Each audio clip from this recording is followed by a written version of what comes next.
नमस्कार दोस्तों।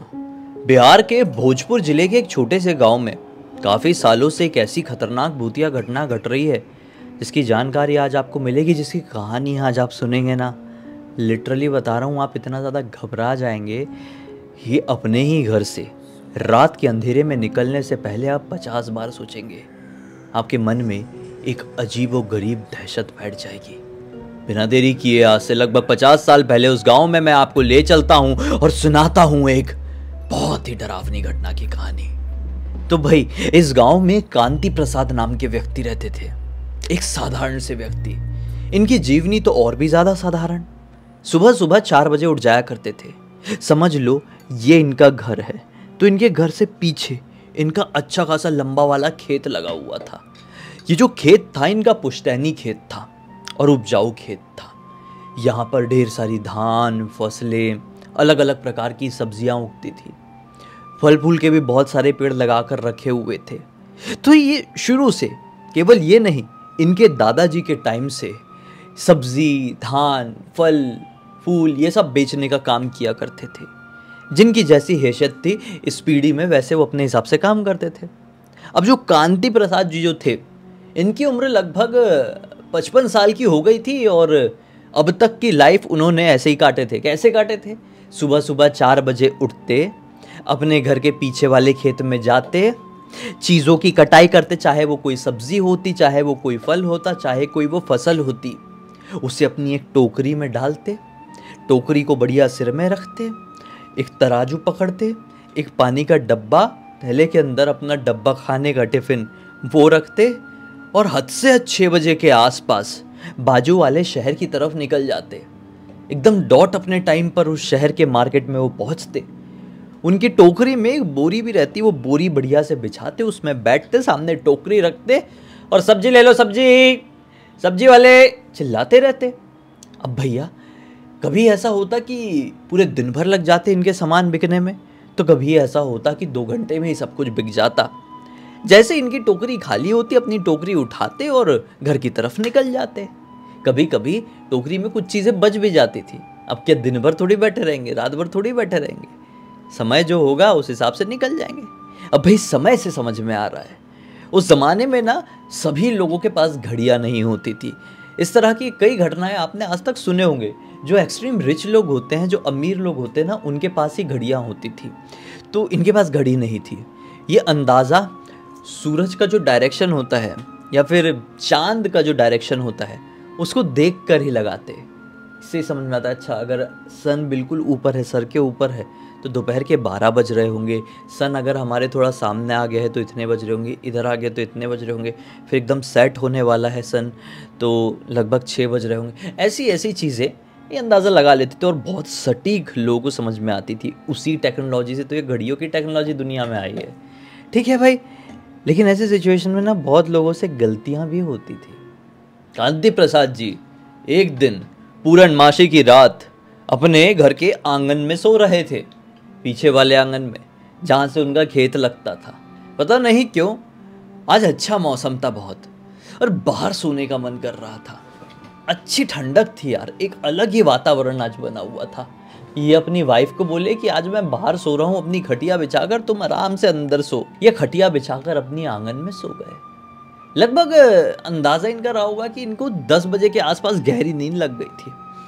इन्हें एक सपना दिखाई दिया, एक बहुत डरावना सपना। इस डरावने सपने में इन्होंने देखा कि ये अपने खेत में कटाई कर रहे हैं फसल की, और अचानक से 5 बड़े बड़े सांप आ गए।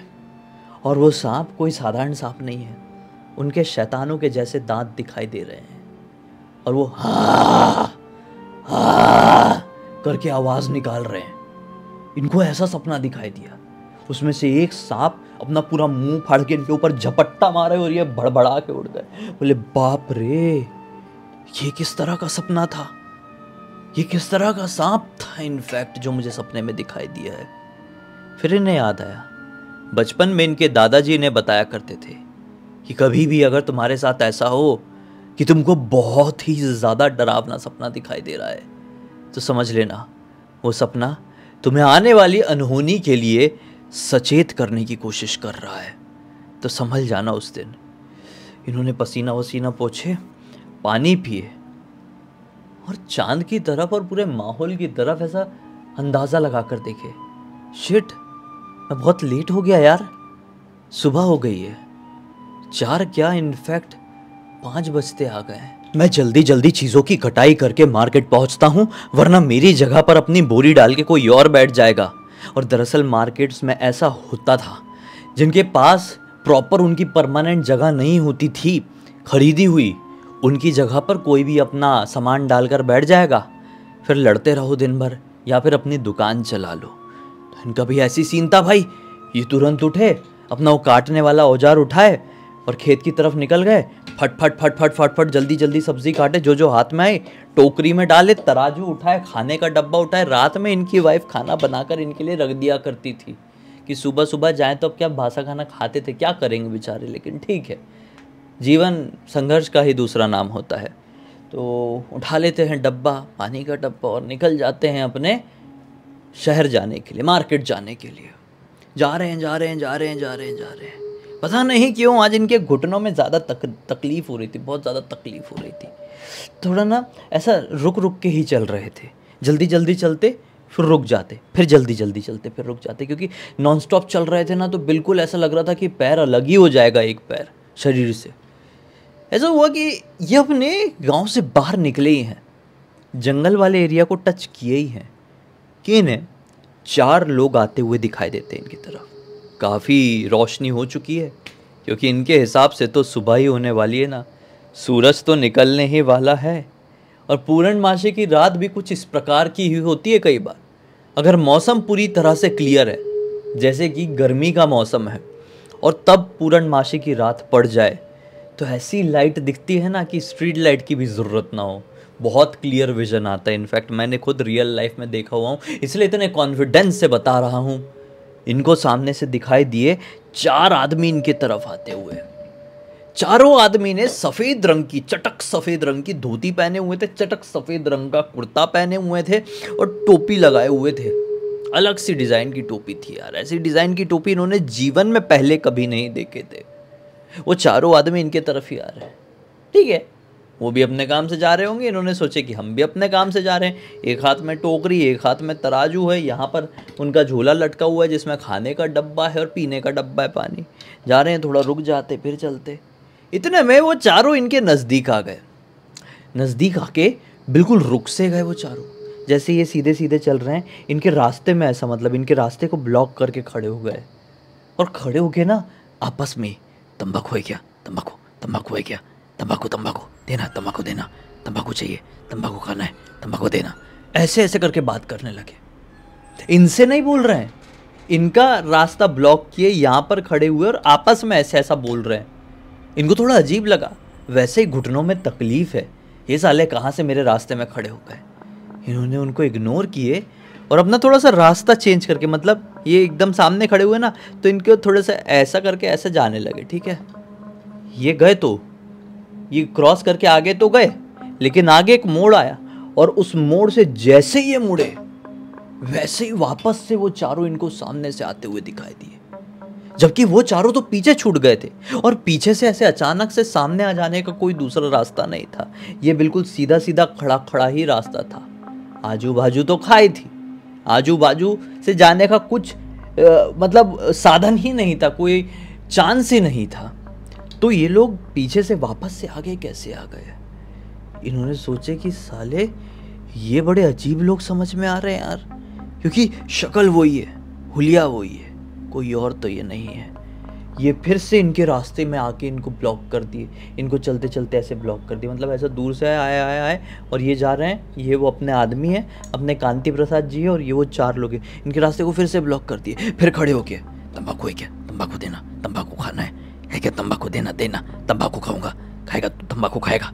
ऐसे करके इन्होंने ना एक चीज नोटिस कर ली है, ये जो चारों अचानक से 2 बार इनके सामने आकर खड़े हो गए। अब कांति प्रसाद जी ये क्लियर समझ चुके थे कि ये चारों कोई इंसान नहीं, बल्कि किसी खतरनाक छलावा या चकवा से मेरा सामना हो गया है, जो पता नहीं क्या चाहता है।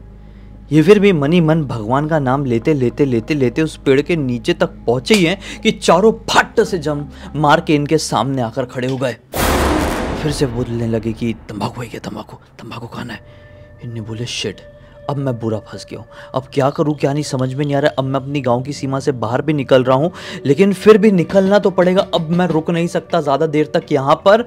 वो फिर से साइड होकर निकल ही रहे थे कि एक ने फट से इनको चमाटा मारा बहुत गंदी तरीके से, और ये वहीं पर पूरे हिल गए ऊपर से नीचे तक। और अब जो नाम ये भगवान का मनी मन ले रहे थे, ये जोर जोर से लेने लगे। सामने जो चारों खड़े थे वो चारों एक साथ बोलते हैं कि सुन, एक साथ बोल रहे हैं, हाँ ये चारों अलग अलग नहीं, कि सुन, अगर तुझे आगे जाना है तो हमें तंबाकू देना ही पड़ेगा। अगर तूने तंबाकू हमको नहीं दिया तो समझ लेना आज तेरी मौत पक्की है, और दुनिया की कोई ताकत तुझे हमसे बचा नहीं पाएगी। आगे जाना है तो तंबाकू दे। ये पूरा शरीर कपाते हुए बोलते, माफ़ करना साहब, मेरे पास तंबाकू नहीं है, मैंने आज तक तंबाकू नहीं खाया हूँ, मैं कहाँ से लेकर आऊँगा, और ये पता नहीं समय भी क्या हो रहा है, कुछ समझ में नहीं आ रहा है, किससे मांगूंगा, मुझे आगे जाने दे दीजिए। मैं अपनी दुकान लगाने जा रहा हूँ, शहर से बहुत सारा तंबाकू लेकर आऊँगा और इसी पेड़ के पास पूरी इज्जत से रख दूंगा। मैं आपसे प्रार्थना करता हूँ, मुझे जाने दीजिए। फिर ये लोग क्या कहते हैं कि खबरदार, अगर तूने यहाँ से एक कदम भी हटा दिया तो, अगर तूने यहाँ से एक कदम भी हमसे बिना बोले हटाया तो तेरे पूरे खानदान में जितने लोग हैं ना, सभी की सबकी मृत्यु आज रात तक हो जाएगी। अगली सुबह का सूरज वो नहीं देख पाएंगे। ये बहुत ज़्यादा डर गए, क्योंकि किसी भी व्यक्ति के ऊपर अगर कुछ आया है तो व्यक्ति उस चीज़ से लड़ने की कोशिश करेगा, उस चीज़ से संभलने की कोशिश करेगा, लेकिन वही चीज़ उसके परिवार के ऊपर आ जाए तो फिर वो व्यक्ति वहीं पर कमज़ोर पड़ जाता है। ये भी कमज़ोर पड़ गए और उनके पैरों में गिर गए। जैसे ही पैरों में गिरे हैं तो इनको क्या दिखाई दिया कि लिटरली उनके पैर है ही नहीं, वो तो हवा में, मतलब समझ लो अपने पैर नॉर्मली कितने होते हैं, इतने होते हैं, पैर की जो हाइट होती है अपने जो अपने तलवे होते हैं उसकी इतनी हाइट होती है, वो इतने ही हवा में है, ज़मीन से लगभग इतने हवा में है। दूर से देखे तो कोई समझ नहीं पाए कि ये हवा में चल रहे हैं या हवा में उड़ रहे हैं, लेकिन ये हवा में थे। अब इनके दिल की धड़कन इतनी तेज़ बढ़ गई ना, क्योंकि ये सामने अपने ऐसी चीज़ को देख रहे हैं जो हवा में उड़ रही है, इनको मारिए, इनके परिवार को ख़त्म करने की धमकी दी है, तो कोई इंसान क्यों ना डरे। ये फिर भी गिड़गिड़ाने लगे, मुझे जाने दे दीजिए, मैं बहुत साधारण व्यक्ति हूँ, मैंने कभी किसी का कुछ नुकसान नहीं पहुँचाया, मैंने आपका भी कोई नुकसान नहीं पहुँचाया। नहीं, तू हमारे रास्ते में आया है और यही तेरी सज़ा है, हमें तंबाकू दे वरना। ये सर उठाते हैं और बोलते हैं वरना क्या, वरना एक काम कर। दूसरा वाला कहता है इसमें से, अब ये अलग अलग कह रहे हैं। दूसरा वाला कहता है वरना तू अपने तराजू में हम जो दे रहे हैं वो तौलेगा, और जब तक तौलेगा तब तक हम तुझे रोक नहीं देते, तौलते ही जाएगा, तौलते ही जाएगा। ये बोलते हाँ तौलूंगा, आप ला कर दीजिए। तो उठ, साइड में बैठ जा। ये उठे जल्दी जल्दी और तराजू अपना पूरा रेडी करके बैठ गए। लाइए, आप क्या ला रहे हैं। अब ये चारों बिजली की रफ्तार से कहीं जंगल की तरफ जाते और बिजली की रफ्तार से आते, और चारों के हाथ में कभी पत्थर, कभी मांस के इतने बड़े बड़े टुकड़े, तो कभी गंदगी, कभी बालों के गुच्छे, पता नहीं क्या क्या होते। ये तौलते रहते, तौलते रहते, तौलते रहते। बहुत समय बीत गया। ये सोच रहे हैं कि अभी तक सूरज क्यों नहीं निकला हुआ है, बहुत टाइम हो गया मुझे निकले हुए घर से। यार ये रात है कि ख़त्म होने का नाम ही नहीं ले रही है। घर से मैं 5 साढ़े 5 बजे के आसपास निकला था, आधे घंटे में प्रॉपर सूरज निकल जाना चाहिए था और ये अब तक गायब हो जाने चाहिए थे, लेकिन रात तो बिल्कुल वैसी की वैसी है। चांद मानो अपनी जगह पे ठहर सा गया है। ये कैसे हो रहा है। वो लेके आते जा रहे, ये तौलते जा रहे। अब ये समझ गए कि मुझे तौलते हुए बहुत समय हो गया है और सूरज नहीं निकल रहा है, मतलब मेरे अंदाजे में कुछ गड़बड़ हो गई है। मैं जिस समय को सुबह का समय समझ लिया था, इनफैक्ट वो तो आधी रात का समय था। रात के 12 साढ़े 12 बज रहे होंगे। मैं अपने घर से निकल गया था। 1 घंटे की नींद लेकर मुझे ऐसा लगा था मैं बहुत सो गया। अब मैं क्या करूं? अब भगवान ही मुझे बचाए। उसी समय इनके दिमाग में कुछ आया। ये बोले मैं तौल तो रहा हूं, एक काम करता हूं, तौलते तौलते मैं राम राम बोलता हूं। राम के नाम से तो बड़ी बड़ी निगेटिविटी खत्म हो जाती है। बड़े बड़े शैतान दुम दबा कर भागते हैं। तो ये 4 छलावे क्या है? वो दौड़ दौड़ कर गंदगी लाते, ये तौलते जाते और हर एक तौल के बाद राम, फिर उसमें तौलते राम, फिर साइड में हटाते, फिर तौलते, फिर राम। तो चमाटा मारते सामने वाले छलावे, ये सब क्या बोल रहा है? 2 3 ये सब बोलना, आगे क्यों नहीं बोल रहा है? वो कुछ नहीं बोलते, सिर्फ सर नीचे करके राम राम राम। और वो लाते जाते एक पॉइंट ऐसा आया कि चारों के चारों इनके सामने आए और बहुत जोर से ऐसे कान में हाथ रख के चिल्लाए हैं और हवा में धुआं हो गए। और जैसे ही वो हवा में धुआं हुए हैं, इनको पीछे की तरफ से 2 व्यक्ति आते हुए दिखाई दिए। ये दोनों व्यक्ति इनके ही गांव के समझ में आ रहे थे और ये दोनों व्यक्तियों को पहचान गए थे। जैसे ही उन दोनों व्यक्तियों की नज़र इनके ऊपर पड़ी है, ये बेहोश हो गए, अपने शरीर को छोड़ दिया। मतलब अब हिम्मत नहीं है कि मैं इस चीज़ से, इस सिचुएशन से फाइट करूं। ये बेहोश हो गए। वो गांव के आ रहे दोनों व्यक्तियों ने इनको पहचान लिए। बोले कि ये कहाँ गंदगी में बैठा हुआ है और ये अपना तराजू से क्या तौल रहा था? ये सब मांस, इतना दुर्गंध, इतनी गंदगी, छी, इसको लेकर चलो। तो कांति प्रसाद जी को गाँव के इन दोनों लोगों ने उठाए हैं और एक वैद्य जी के पास लेकर गए। वैद्य जी के पास से इनका पूरा ट्रीटमेंट करवाए हैं। और वैद्य जी ने बोले कि काफ़ी समय से ये कुछ कर रहे थे, जिसकी वजह से इनका पूरा शरीर गर्म पड़ गया है। तापमान असामान्य तरीके से ऊपर चले गया इनके शरीर का। आप भगवान से प्रार्थना कीजिए कि इनका जो ये बुखार है इनके मस्तक तक ना चढ़े। अगर चढ़ गया तो फिर इन्हें बचाना असंभव सा हो जाएगा। इनके पूरे परिवार को यहाँ पर बुला लिया गया था।